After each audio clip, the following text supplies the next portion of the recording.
Hi guys, welcome back to Class of Learning. You're with Rahul Sharma, your friend and guide. This class all about MET 15, Comparative Literature. How you guys going to prepare for this particular paper? कौन चीजें आपको on tip करनी है and why you need to take care of this particular paper? ये कुछ अलग है, इसमें कुछ अलग नहीं, बहुत कुछ अलग है जो आपको on tip होना चाहिए. The first thing that you need to keep in mind regarding this paper is the first question. Yes, I'm on the very first question, sir. That is the poetry, the bhakti poems. I repeat. The artistries that will come from a भक्ति पॉम्स. अब आपको भक्ति पॉम्स on tip पहुंची. आपने कहा संत तुकाराम की बात करें, बुल्ले शाह की बात करें, कबीर की बात करें या मीराबाई की बात करें. Yes, these are the 4-5 poets जो आपको करने हैं. It's not a tough part to do भक्ति पॉम्स. Yes, but we need to clear each and everything from the beginning till the last. आपको कॉन्सेप्ट को सॉल्व करना है and you need to understand each and everything from the beginning. तो पहला एक question ये था ना, what do you mean by comparative literature? Repeat, मैं आप क्वेश्चंस के आंसर्स नहीं बता रहा आपको, लेकिन मैं दो चीजें बोल रहा हूँ. सिर्फ दो चीजों को क्वेश्चन की फॉर्म में लिया ना. कंपैरेटिव लिटरेचर क्या है, उसका सिग्निफिकेंस क्या है, what is comparative literature, how to clear this के कॉन्सेप्ट क्या होंगे, किन चीजों लेके चलना है and why you need to understand this from the beginning to last. तो कंपैरेटिव लिटरेचर कहीं ना कहीं बहुत इंपॉर्टेंट जो आपके दिमाग में. Along with this evaluation of comparative literature, yes, I repeat, the evaluation of comparative literature इस पे आपने काम करना है. Followed by historiography and periodization. What does mean by historiography and periodization? Periods define करते हैं, अलग अलग phases जो change आते हैं उनको define करता है, उनके concept को भी ये करता है. Now time to write down the major topic जो आपको paper में जाने हैं. सबसे पहले आप कहते हो चौमास ड्राम. I repeat, चौमास ड्राम आपको ऑन टिप पहुंचे. आप बोलते हो this is story of untouchable boundary labour. I repeat, this story of untouchable bounded labor in a village who is working along with his family for a landlord. Such as it was being really connected as a story that we had gone through in folk literature. Sir, Paraja, exactly बिल्कुल वैसी कहानी. कहीं ना कहीं कुछ connect करता है, आपको चीज को डिफाइन करता है, तो आपको ऑन टिप होना चाहिए चौमास. सर कहीं ना कहीं एक पॉवर्टी को डिफाइन किया with the untouchability. Poverty untouchability connect करती है, चीजों डिफाइन करती है. And you guys really need to know each and every point from the beginning till the last. Followed by Godan, the masterpiece of Premchand. आप लोग sir Godan on tip होना चाहिए, चीजें क्लियर करनी है, हमें समझना गोदान है क्या, इसके कॉन्सेप्ट क्या है, किनको हाईलाइट करते हैं. How Munshi Premchand define the realistic point of view through this story.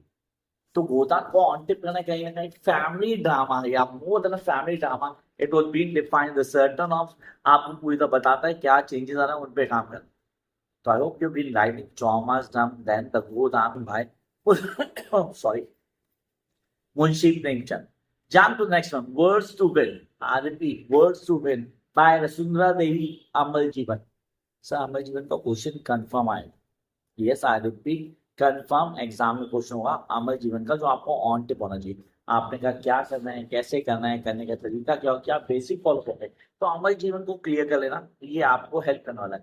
3 stories मैंने तीनों की एक साथ बोली, चौमास ड्राम फॉलोड गोदान धंधा अमर जीवन. तीनों इंडियन ओरिजिन से कहीं ना कहीं कनेक्ट करते हैं, आप आराम से क्लियर कर दो. Then we have the 2 other stories, that is सॉली मॉक on my place. Yes I repeat, सॉली मॉक ऑन माय प्लेस. ये करना जरूरी है. क्वेश्चन दैट मीन सही कि सर अगर इसको छोड़ देते हैं तो चलेगा, चॉइस एंटायरली योर्स. लेकिन इसके बाद जो है ना मैजिकल रियलिज्म, वो मत छोड़ना, वो कंफर्म एग्जाम में आएगा.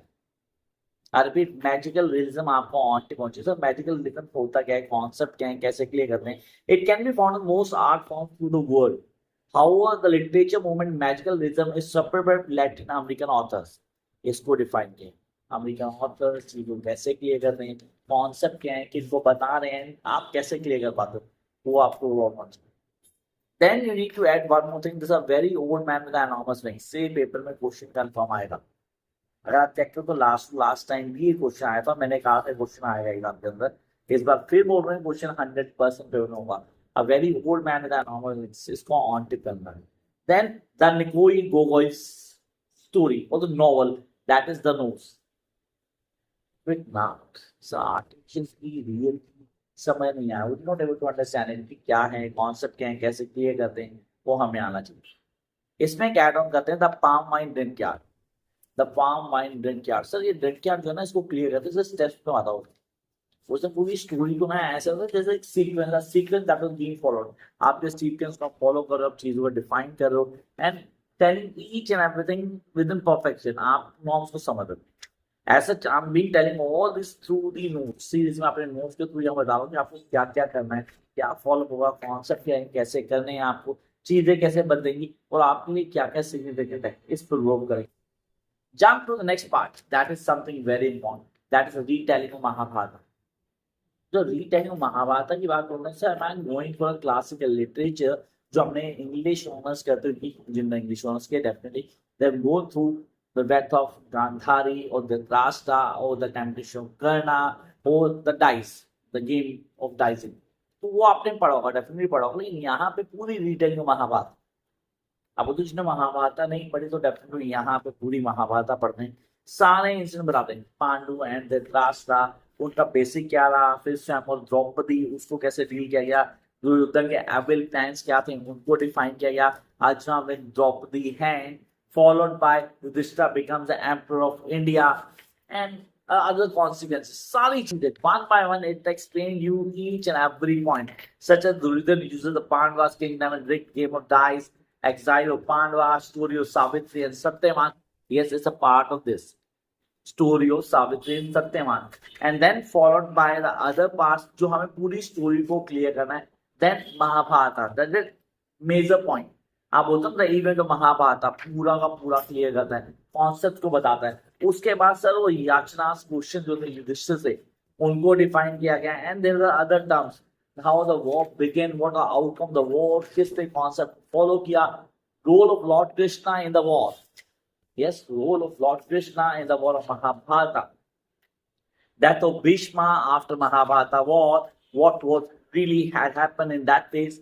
Yudhishthira refused to enter heaven without the faithful dog, and then the sum up conclusion that was being mentioned is over the retelling of Mahabharata. 100% sure exam question होगा retelling of Mahabharata से, जो आपको on tip होना चाहिए ताकि आप चीजों को कनेक्ट कर पाओ, आप समझ पाओ कि एक्चुअली क्या हो रहा है, किन चीजों को आपको यहाँ समझना जरूरी है। Jump to the next phase, that is Andhayuk. Andhayuk in 1954 में आया, the verse written in Hindi, renewed novelist, poet and the playwright Dharmveer Bharti. Dharmveer Bharti ने इसको लिखा 1926 to 1997, उसका that date था। At the first important of 20th century, India set in the last day of the great Mahabharata. So शुरू कहाँ से कि last day of great Mahabharata, 5 act में पूरी डे को डिफाइन किया गया। तो अंतयुग आपको ऑन टिप होना चाहिए, आप कॉन्सेप्ट को क्लियर कर लेते हो, you be able to understand कि अंतयुग में क्या बताएगा। And then one more important topic, that is story of Draupadi. से जो स्टोरी ऑफ द्रौपदी है ना, इसको क्लियर करना, यहाँ डिफाइन क्या कर रहा है। The novel begin from the end where the fallen Draupadi thinks of Krishna and drops a letter for him to wrote. It is like a complaint to justice denied by the world, justice denied by the world. Yajashni, the story of Draupadi, is a Pratibha Roy's version of Mahabharata in perspective of Draupadi. एक version है महाभारत का जो कि किसके perspective से, द्रौपदी के। क्या the author takes sides with Draupadi here and a feminist attitude and tries to justify action by conveying up all the faults. So here the writer tries to justify Draupadi in a wrong decision to marry 5 husbands. मैं दोबारा repeat करता हूँ, बहुत important है guys. Here the writer justifies Draupadi in her wrong decision to marry 5 husbands even after she had a choice to say no. वो no कर सकती थी, she was had all right to say no, but उसने नहीं किया। अब यहाँ पे कहा जाता है कि यार सर उसको थोप दिया गया, she had that power to say no, it's not done, she was married to Arjuna only, but the protagonist complains the love she doesn't receive from the husbands. She takes pride for creating harmony among the brothers, at the same time falls on sympathy and sacrifice she had to make to become a wife 5 husbands. एक तरफ वो कह रही कि भाइयों के बीच में bond बनाई, एक तरफ कह रही कि उसने सैक्रिफाइस किया after marrying to 5 husbands. How she make this understanding between the brothers by marrying all 5 brothers? अच्छा उसको जस्टिफाई करता, that's the story of Draupadi. You guys must read this play, आपको definitely interest आएगा and you get to know each and every point very clear with the help of these notes. Jump to the Palace of Illusion. So what is the Palace of Illusion? Against the reference of the epic Sanskrit form, the Mahabharata consisting 1 lakh couplets. In a myth's best, the Mahabharata enters dynasty struggle for the between Pandavas and Pandu's sons and the Dhritarashtra's sons, Pandus and Kauravas. तो उसको define करता है palace of illusion. ये वही palace of illusion था जिसको बनाया था पांडुज ने. जहां पे गया था कौन? दुर्योधन गया था और उसको वहां बोला गया था अंधे का बेटा अंधा. ना द्रौपदी. तो वॉर कहीं ना कहीं वहीं से शुरू हो चुकी. सर सॉरी टू से, वॉर तो वहीं से शुरू हो चुकी थी जहां से महाभारत की बिगनिंग हुई, जब भीष्मा ने प्रतिज्ञा ली. तो ये सब रीटेलिंग ऑफ महाभारत में आप पूरा पढ़ो. I hope you get all the points clear. Basics को फॉलो करो and you be able to crack the paper. Wish you all the best.